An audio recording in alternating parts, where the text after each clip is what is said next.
Yun. Kapatid ko may ganun din ang nangyari. Ang sabi daw ng doktor, you stay away from the cold wind outside. Tapos yun, di nagmamas na nga lang daw siya pag nalabas.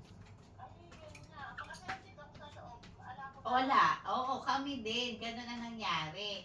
Nung after ng UAE Day. Tapos ako, nung makapagtsaa ako, tapos nagmas ako nung, oo, tinainitan yung lalamunan ko. Nawala yung ubo ko. Tapos, nung nagpunta ako nga doon sa, ni Sophie, di ba, nag-party sa Sophie ay sa Creek Park.